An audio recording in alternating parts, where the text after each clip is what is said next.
इस बार तो गर्मी कुछ ज्यादा ही पड़ रही है और मुझसे तो वैसे ही गर्मी में कोई काम नहीं होता है और ये गर्मी कम से कम 2-2.5 महीने तो रहने ही वाली है। क्या करूं? आइडिया, कुछ स्कीम लगाती हूँ जिससे मुझे इस घर के कोई भी काम करने ही नहीं पड़े।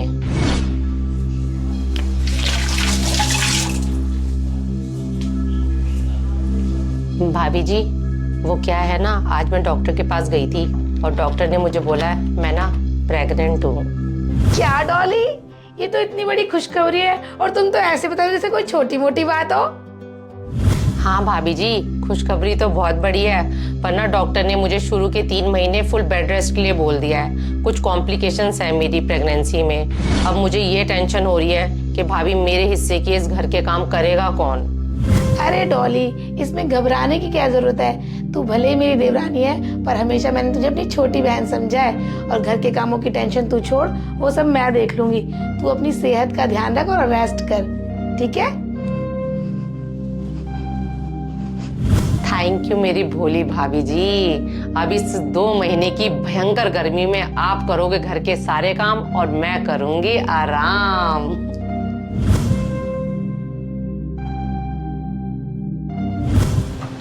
होने वाले पापा जी को बहुत बहुत बधाई हो। देवर जी, मैंने सोचा कि आज आप मिठाई का डब्बा लेके आओगे पर आप तो खाली हाथ ही आ गए।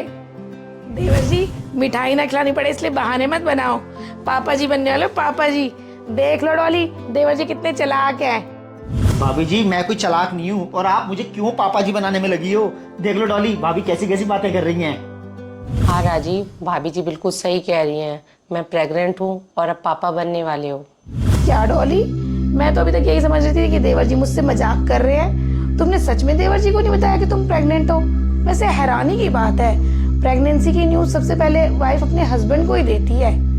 भाभी जी, मैं ये गुड न्यूज ना राजीव को फोन पे नहीं देना चाहती थी, क्योंकि अगर मैं ये गुड न्यूज राजीव को फोन पे दे देती ना तो मैं राजीव के चेहरे की ये खुशी नहीं देख पाती।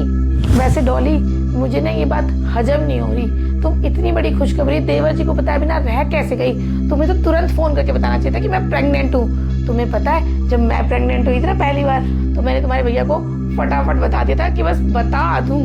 वैसे तो डॉली, तुम हर छोटी मोटी बात देवर जी को फोन करके बता देती हो और इतनी बड़ी बात तुमने छुपा कैसे ली? भाभी, अब जो भी हो, लेकिन इस गुड न्यूज से ना मैं बहुत खुश हूँ। डॉली, अब आप अपना ध्यान रखना और ना टाइम पे चेकअप करवाती रहना। हाँ राजीव, मैं अपना पूरा ध्यान रखूंगी, पर मुझे ना डॉक्टर ने 3 महीने का फुल बेड रेस्ट बोल दिया है और मुझे ये भी बोला है कि घर के कोई काम मुझे नहीं करने। कोई बात नहीं डॉली, मिलजुल करना सब काम हो जाते हैं। बस आप ना अपना ध्यान रखो। भाभी जी, 2-3 महीने देख लेना प्लीज। कोई बात नहीं देवर जी, आप टेंशन मत लो। चलो डॉली, तुम रेस्ट करो, मैं तुम्हारे लिए ना कुछ बना के लाती हूँ, क्योंकि इस टाइम पे ना ज्यादा देर भूखा रहना अच्छी बात नहीं है। अरे यार, मुझसे इतनी बड़ी चूक कैसे हो गई?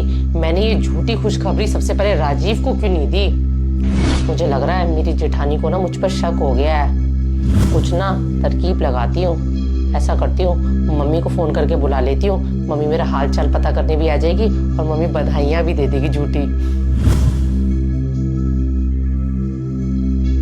अरे बेटा, तुम मुझे बुलाती और मैं ना आती, ऐसा कभी हुआ है क्या? हाँ मम्मी, मेरा बड़ा दिल कर रहा था आपसे मिलने का। अच्छा हुआ आप आ गए। ऐसे टाइम पे ज्यादा बाहर जाते नहीं है ना। और मम्मी, भाभी मेरी बहुत सेवा कर रही है और घर का कोई भी काम मुझे करने ही नहीं देती है। अरे डॉली, तू भी कैसी बातें करती है? जब डॉक्टर ने तुझे 3 महीने के बेड रेस्ट के लिए बोला है तो मैं तुझे कैसे काम करने दे सकती हूँ? और तुझे मैंने अपनी छोटी बहन माना है, कभी देवरानी नहीं माना। अच्छा आंटी जी, आप लोग बैठ के बातें करो, मैं आप लोगों के लिए चाय बना के लाती हूँ। वाह रे बेटा, तू तो मेरे से भी 10 कदम आगे निकली। तुम्हें सही बहाना मारा है काम से बचने का। मम्मी, ये जो मेरी भोली जेठानी है ना, इसको ना मुझ पे शक हो गया था कि मैं प्रेग्नेंट नहीं हूँ, इसलिए तो मैंने आपको बुलाया मेरा पता लेने के लिए, ताकि इसको पक्का यकीन हो जाए कि मैं सच में ही प्रेग्नेंट हूँ। अब ये करेगी घर के सारे काम और मैं करूंगी सिर्फ आराम।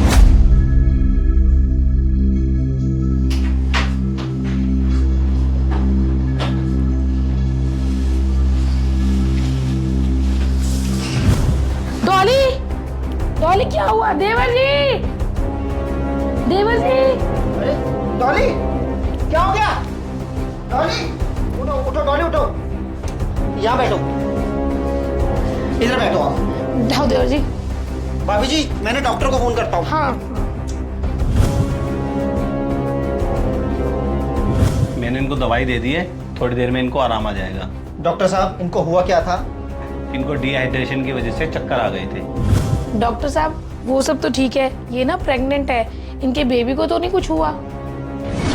क्या ये प्रेग्नेंट है? लगता है आपको कोई गलतफहमी हो रही है, ये प्रेग्नेंट नहीं है। नहीं डॉक्टर साहब, आपको कोई गलतफहमी हो रही है, ये 2 महीने से प्रेग्नेंट है, शायद इसी वजह से चक्कर खा के गिर गई है ये। नहीं मैडम, मुझे कोई गलतफहमी नहीं हुई है। मैं कोरे कागज पे लिख के दे सकता हूँ कि मैडम प्रेग्नेंट नहीं है। मुझे 8 साल का एक्सपीरियंस है। चलो ठीक है, आप इनका ख्याल रखना, मैं चलता हूँ।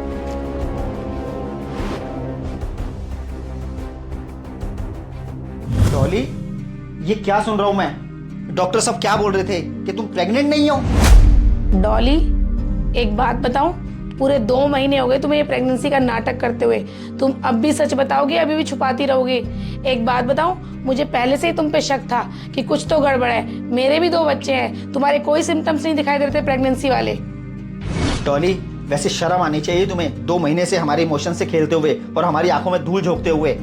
डॉली, तुम्हें पता है, माँ बनना एक औरत के लिए सौभाग्य की बात होती है। उन औरतों से जाके पूछो जो माँ नहीं बन सकती, और तुमने अपनी झूठी प्रेगनेंसी कोई मजाक बना दिया। शर्म करो, शर्म। तुम्हारी खामोशी ना बहुत कुछ कह रही है। अब तुम्हारी भलाई इसी में, सच सच बता दो, क्यों किया तुमने ऐसा? राजीव, भाभी जी, मुझे घर के काम करना बिल्कुल भी पसंद नहीं है, और जिस तरीके से गर्मी पड़ रही थी, मैं घर के काम कर ही नहीं पा रही थी। इसीलिए मैंने अपनी प्रेगनेंसी का झूठा नाटक करा ताकि मैं घर के कामों से बच सकूं। हो सके तो राजीव और भाभी जी मुझे माफ कर देना, मैं अपनी किए पे बहुत शर्मिंदा हूँ।